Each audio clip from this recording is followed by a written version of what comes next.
All right, good morning. Broadcasting live from HMS room 242. This is the recap video for period A compacted math. All right, listen out for the tagline at some point during this video. It's not going to be super long because we kind of spent a lot of time it was kind of a weird hangout if you missed it, because we were reminiscing a little bit, and we were looking at some of the couches. I gave a little tour of the classroom. And we looked in the hallway, and then we chatted for a little bit. So we didn't get done a ton of math. I am going to post the answer key to the quiz that you guys took. I gave as much feedback as I could to those people that handed it in. So along with this video, I will post the answer key to the quiz on sections 10.1 to 10.3. Speaking of sections 10.1 to 10.3, we started a new section, which was 10.4. So before we do that, you deserve, for coming to the recap, you deserve a small tour of the classroom here, starting now. So we're here at room 242. I started to clean up already here. So let me give you a little tour. So bet you can find your seat somewhere there. See if I can get it to focus better. Hold on. Oh, there's the lights that we always hit couches with. Let's see. Oops, wrong button. Hold on. Okay, that helps a little bit, I think. Yeah. So hopefully maybe you see your seat somewhere over here. Got a bunch of stuff I'm taking home and cleaning out. You can see I already cleaned out a lot of stuff here. So a little tour. Yeah, got some stuff cleaned out there. Marcel, if you're watching this, there is Flopsy, and I'll a bunch of the couches there. I showed Jack a little Flopsy there. Okay, you don't mind that I opened his little case there. What else did I show? I did show a quick view of the class of the 8th grade, and also used to be your 6th grade hallway here. So there you go. You can see your hallway there. Maybe you can see your locker. And there. Okay, that's as far as I went there.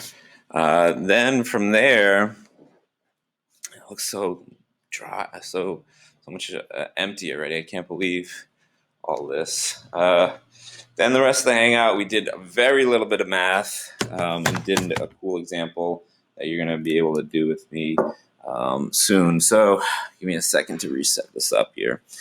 All right, so okay. So what we did for examples is we went through the checkpoints, and most people did pretty well with that. Trying to think where there were any issues. So in case you haven't looked yet, here are the checkpoint answers. Number 1, you divide by 3 and square root. It was 6 and -6. Remember, when the answer is not just square root of 36 is 6, it's also that it's -6.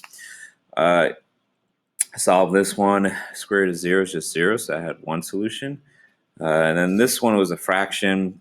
Just it works out nice that 4/81, they're both perfect squares, so it's 2/9, but it's positive and negative 2/9.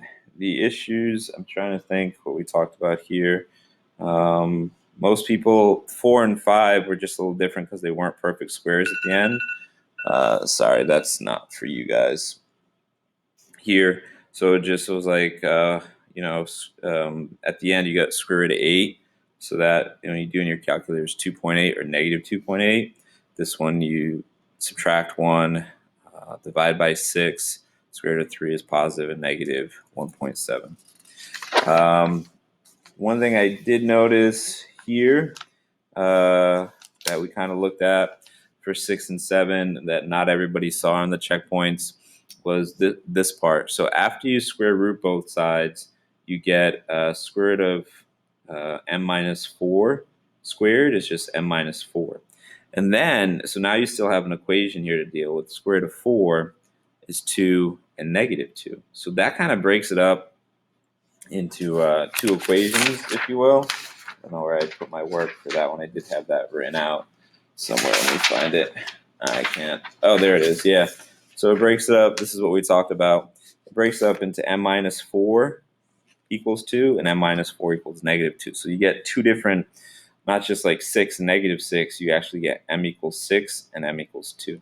Same thing here with number 7. When you do this part, square root of 8 is 2.8 and it's negative 2.8. So your two solutions for that are 5.8 and 5.8 and 0.2. And I was telling them there's a little shortcut. If you don't want to write two equations, you just want to do it equal to the positive 2.8 and the negative 2.8, and then write it that way. You can. The big other issue that was glaring was number 12 for the classwork. So number 12 for the classwork was a little different. So you minus 12 here, minus 12 here, negative x squared equals 5. And then this was different because when you get the solution, you divide by negative 1, and you get x squared equals negative 5. And then you square root. X equals, like I was talking to him during the Hangout, if you take a square root of a negative 5, you get no real numbers. Not real. There's no solutions. So this parabola would never hit the x-axis if it was facing up or down. Not sure. It might actually be facing down because it's a negative a. But still, that means it would never hit the x-axis. So it would be like down like that maybe. So that was one thing. And then we tried one example together. So maybe I'll have you maybe pause the video and try this example. So copy this down somewhere. See if you can solve for x. You notice I gave the first hint is to distribute the 5.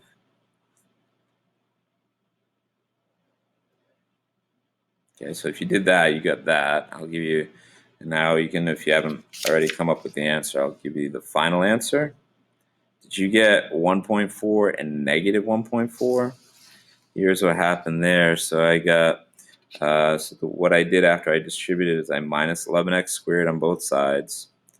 Then I added 15 to both sides, divided by 9. And I got x squared equals square root of 2. So my answers were 1.4 and negative 1.4. Oh, how about that tagline? The tagline for today is room 242. So just email me that in the subject if you watch this video, room 242, which is the classroom I'm in right now. So, so the other thing that you might have missed that I kind of told everybody is we're trying to, so the schedules for you guys, I'm still trying to, so period B from now on has to be at 11:15 to accommodate Miss Hindle's Hangout schedule. So basically I'm just going to keep flip-flopping you guys with period D and E. So today was at 9:40, and from now on Fridays you'll be at 10:20. So Wednesdays pretty much you can plan on being at a Hangout at 9:40 with me, and then on Fridays you can plan for 10:20, and I'll still offer that extra 15 minutes of additional help. So again, today's tagline is room 242. That's where I am right now. Have a great day. Look out for your work tomorrow. We're going to do some more practice with this. Throw in maybe a little bit of completing the squares. We'll get back at it Friday morning and have a good couple days. See you guys soon.